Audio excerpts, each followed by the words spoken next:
I hope you're not bothered by my coughing. My coughing is an allergic cough. I cough when I talk, and the irony is my bread and butter comes from talking, preaching, counseling, teaching. So it is, I feel like I'm disenfranchised. But curiously enough, when during the moment of my classes, my talks, my homilies, I cough less until after I'm done with it. So brace yourselves. The first reading has to do with a great man. The name is Cyrus.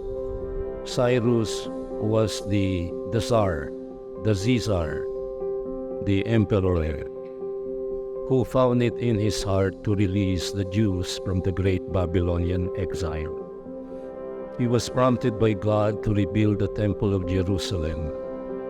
So Cyrus comes down in salvation history as a memorable and a great man who knew his place. He was not a dictator, he was not a despot, he was not a tyrant.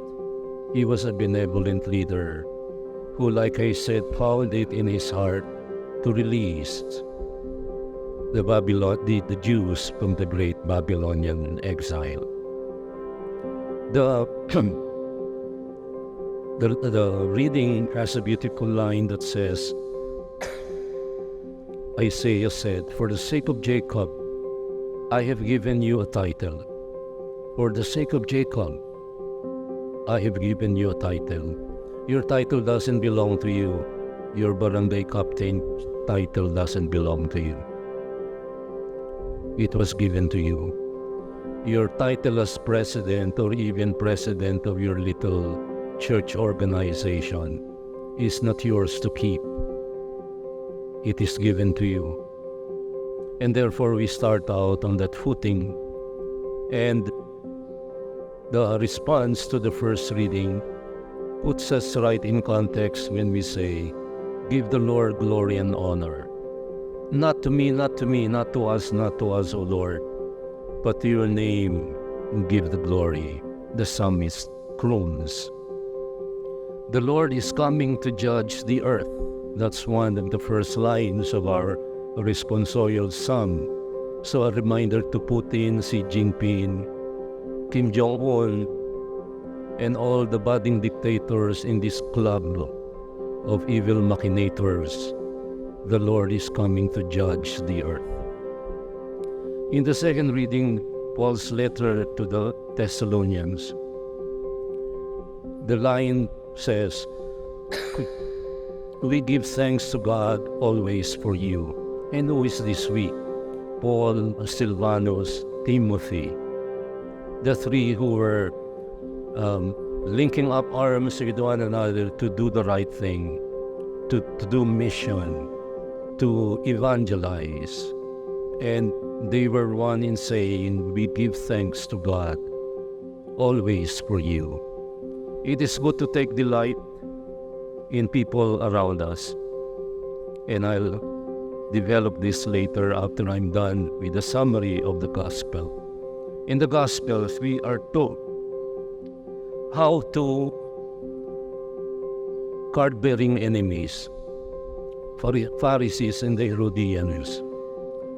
They are mortal enemies, but today they were friends because they had a common enemy. Both of them wanted to take down the rabbi who was becoming too popular.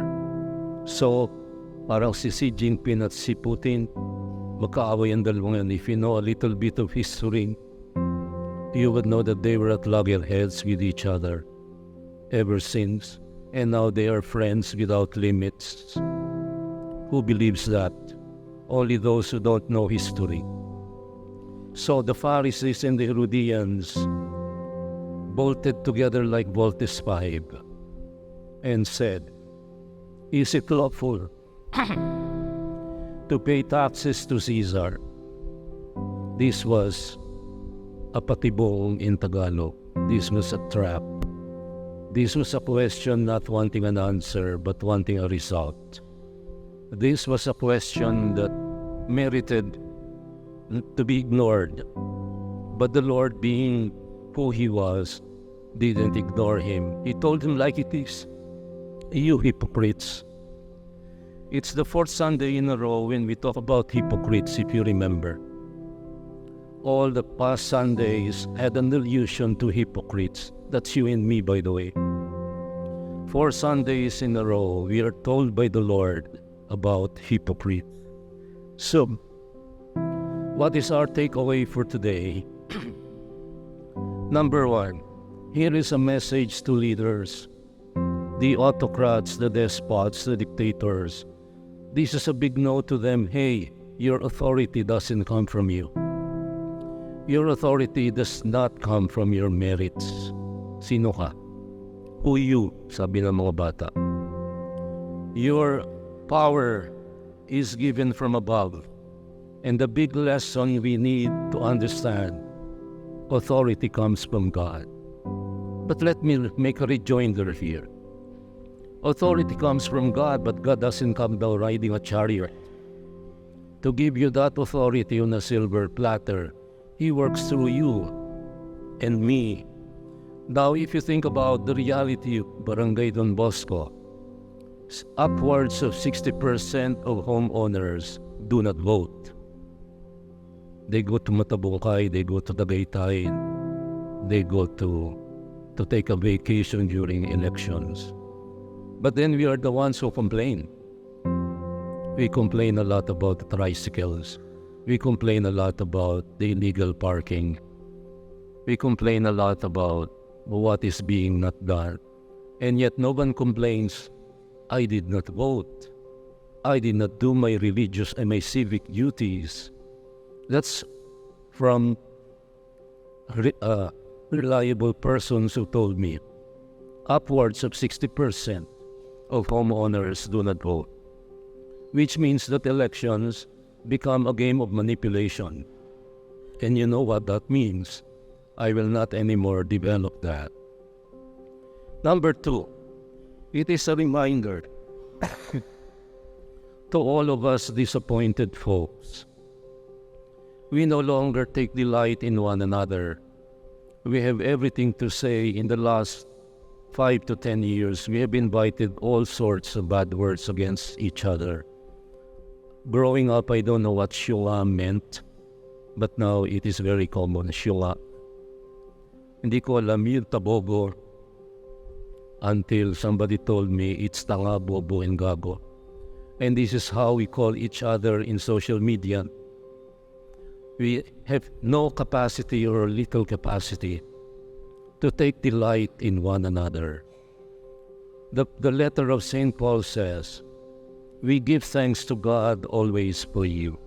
When was the last time you gave thanks to God for your priests who are working here?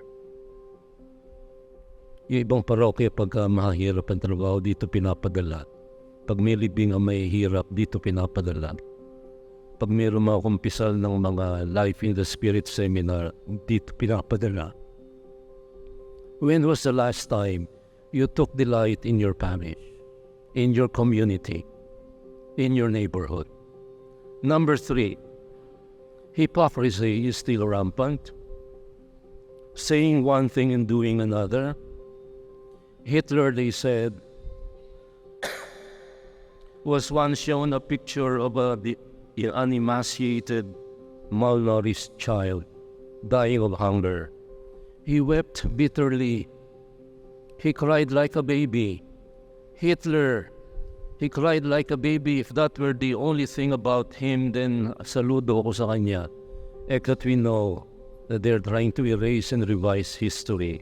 That he killed 6 million Jews, not only Jews, also Catholic priests and nuns.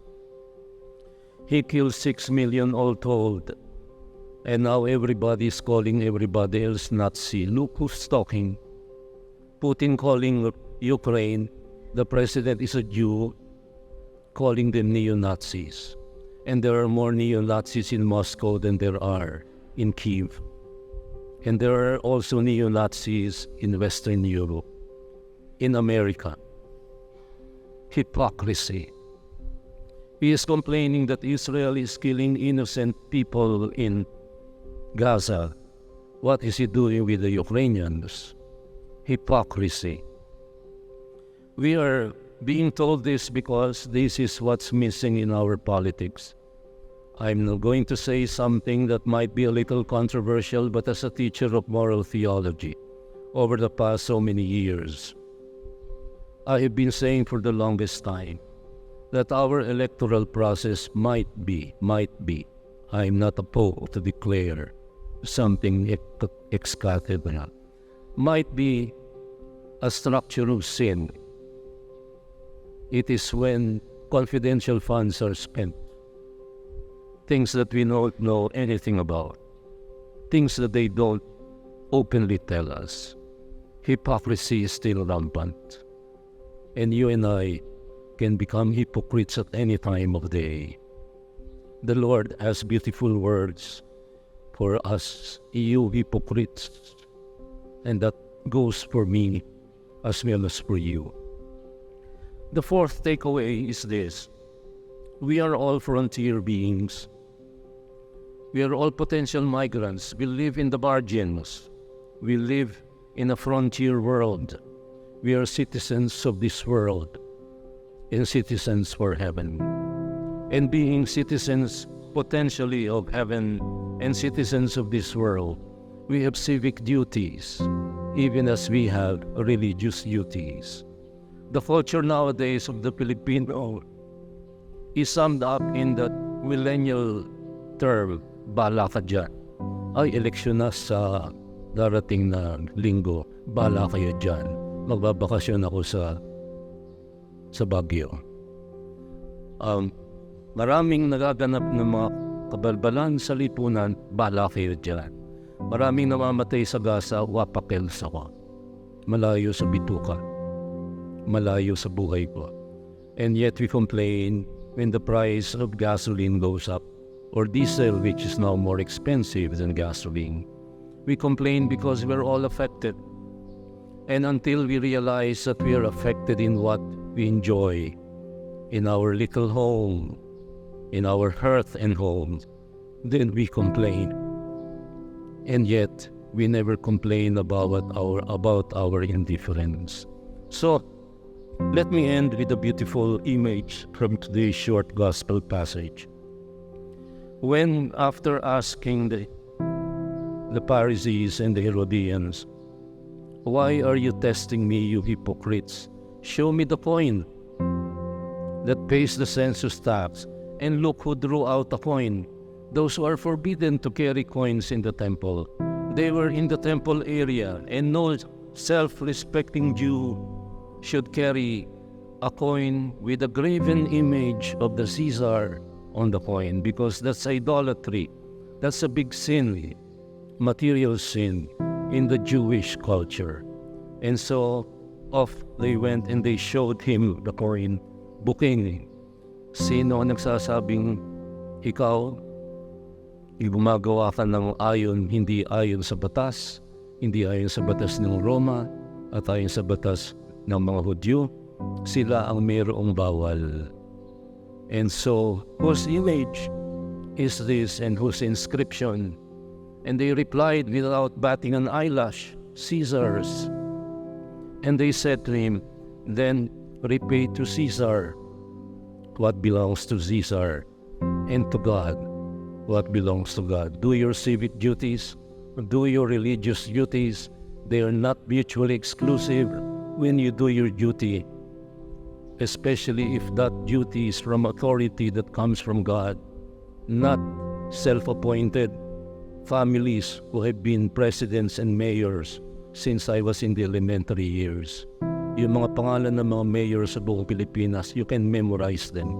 They're all the same. Yung mayor ng isang city sa Metro Manila at yung mayor sa San Nueva Ecija ay makakapatid. They all belong, iisang pisa. And what are we doing about this? Give to Caesar what is Caesar's, but to God what is God's.